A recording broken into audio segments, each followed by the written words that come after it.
was an old song. I like old rap music. I don't like this new stuff, but I like the time of the Dr. Dre's and the Snoop Dogg's. Any of y'all remember that era?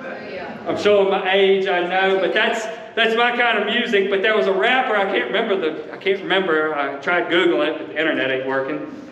But there was a phrase to a song back when I was growing up, and it was "Can't stop, won't stop, get it, get it." Y'all remember that? Yeah. Who sings that? I don't remember. But anyway, I want that to be our motto as a church. We shouldn't get lazy. We shouldn't get content with where we're at.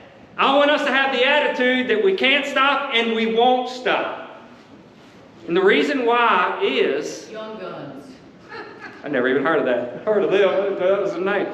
Anyway, can't stop, won't stop. And the reason that I want that to be our motto this year is because none of us know how much time we've got left, right? None of us know how long we're going to be alive.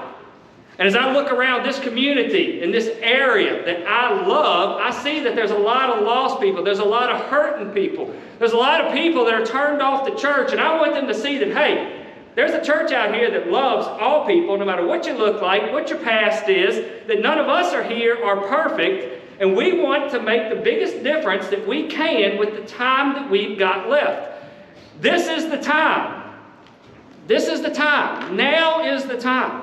And so, as a church this year, don't rest on our laurels. Don't be happy and satisfied with what's happened and what God's done. I don't want us to stop. I want us to keep going. Now, I know, every year, magazines, they put out these end of the year magazines, and they talk about the people and the things that had happened and events that had happened during the previous year. And a lot of magazines make prediction of what they expect is going to happen in the coming years. Now, in the past, some of the predictions that they've made have been right, while others have been really wrong. For example, I saw back in 1967, experts predicted that by the turn of the century, by the 2000s, that the average American work week would be 20 hours long. They were wrong, weren't they? They missed the mark.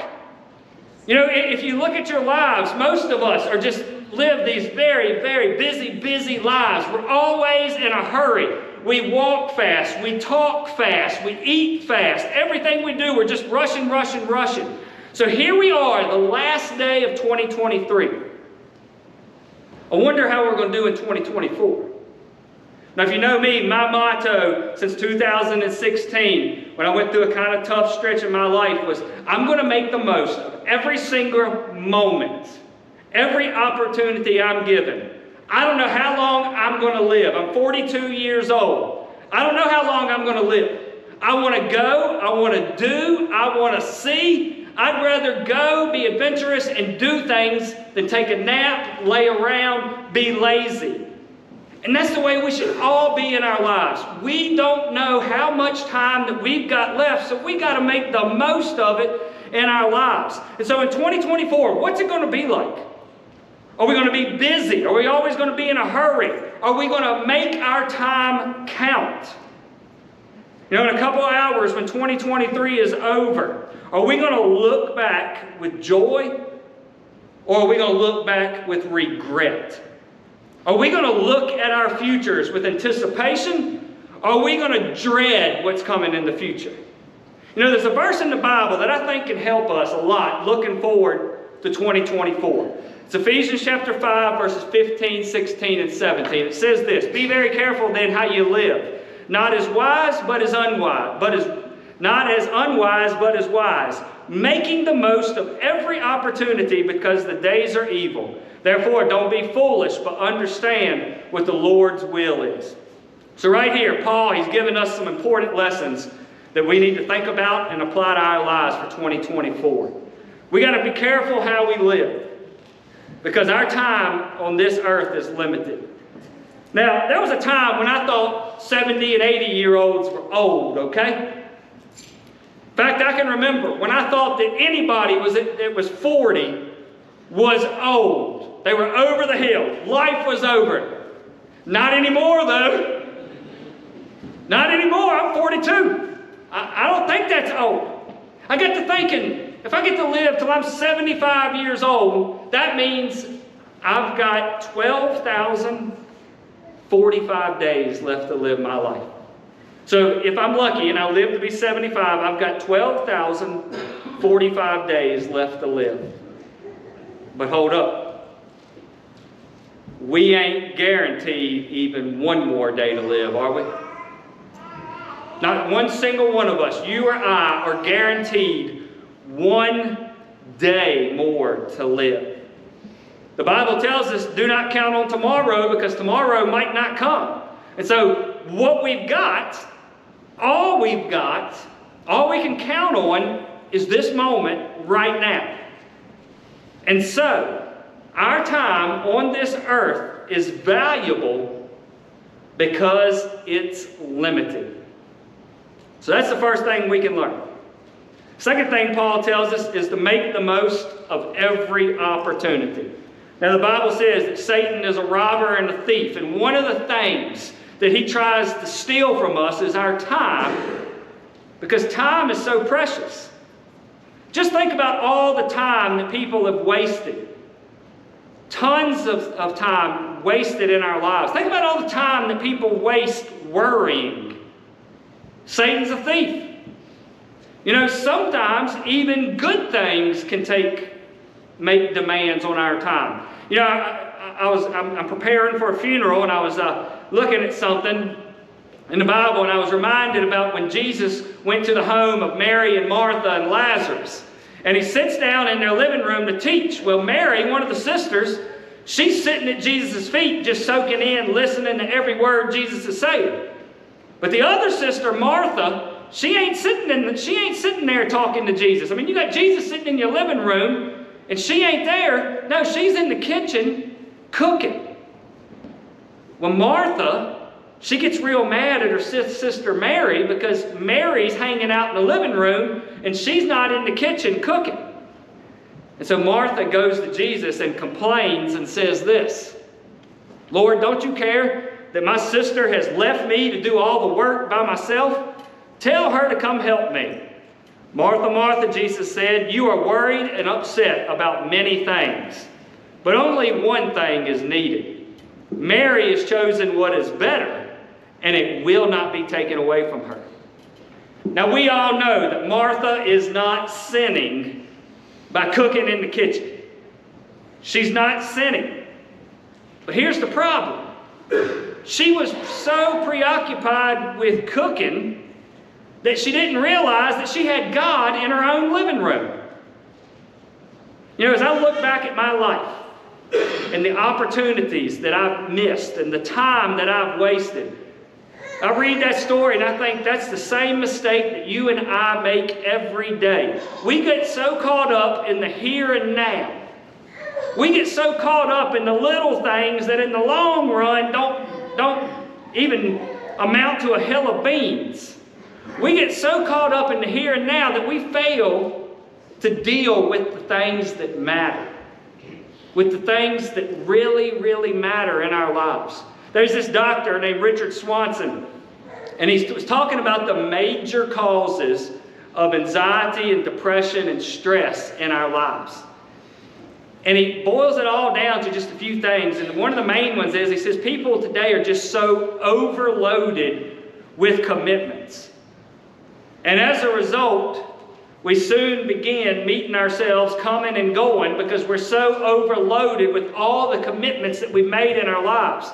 He says we're also overloaded with possessions. He says our closets are full, our garages are overflowing. I mean, think about it. Our biggest investment that we make, one of them, is our cars. I can't tell y'all how many people I know, and even in this church, that our garages are overflowing with junk where we can't even pull our second biggest investment in our garage. I mean, my wife, when we got married, she had always wanted a ski boat. And she had saved and saved and saved, and we were able to go buy the ski boat, pay for it and everything. We had so much junk in our barns and our garages that we had this investment sitting outside. So one day, during the summertime, we wouldn't cover it up. And I know cardinal sin, cover the thing up. But I was like, I ain't covering this thing up every other day of my life. So I pull it out into the field. Well, I had to mow. So I mowed. Samantha comes home from work. The yard is looking sharp. Next day, we go get the boat, hook it up to the truck. We look in the boat, and it's covered with dust, grass clippings, leaves. I mean, it was just a layer of it. It's one of our only fights. That was her baby, and I like to destroyed it. But we had so much junk and possessions in our garage or under our barn that we couldn't take care of it. Think about our lives and all the stuff that we've got just overflowing. We just get overloaded with it. Another area is in our work. You know, we get overloaded in our jobs, trying to make that money because we've got to if we're going to pay for all the possessions that we've accumulated. There's also information overload. A lot of you college students know this. We've got, I think, 4 adults. Carrie just graduated, so it's 3 now that are in college again. Samantha's telling me all this stuff about pharmacology that she's learning. I'm like, how in the world are y'all supposed to remember all this stuff? I mean, it's just page after page of information. We're just overloaded. The problem is we can't possibly absorb all the information that we're overloaded with. And so we get more overloaded. I could go on and on. There's so many demands on our time, so many good things that need to be done. But here's the thing. In 2024, we will all have 8,760 hours to use. 8,760 hours. I want us to make the most of every opportunity. Paul tells us, he says, do not be foolish, but understand what the Lord's will is. What do y'all think God wants for y'all in 2024? Do you think He wants our minds so full of worries and stresses and anxieties that we can't think good thoughts? Do you think He wants our calendars so crowded that you don't have time for the important things in life? What do you think God wants for you in 2024? Let me make a couple suggestions as we close. First, get your priorities straight. Now, one of the things that I didn't talk about at the beginning is our attendance has been steady all year long. Y'all have all made it a priority to be at church, to be together.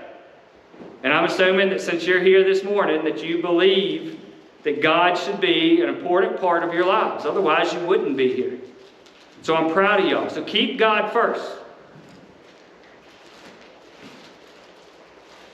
Also, it shouldn't even be said, make your family a priority. I was never good at this until I met Samantha, but we make it a priority. Every husband here ought to have a date night with their wife at least every week, as much as you can. You know, I always tell people, and the kids get a kick out of it, Samantha ain't my wife, she's my girlfriend. We're going to date. We're going to spend money. We're going to go places by ourselves. When you make each other a priority, guess what happens in your parenting? You're better parents. Make your spouse a priority. Have time for just the two of you. Spend time with your kids too. Have you noticed? They grow up fast.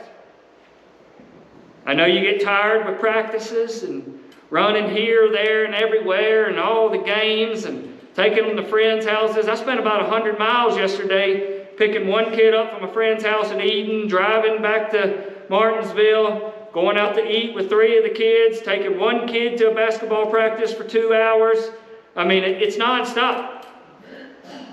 But they're precious moments. Don't let them get away. So establish your priorities.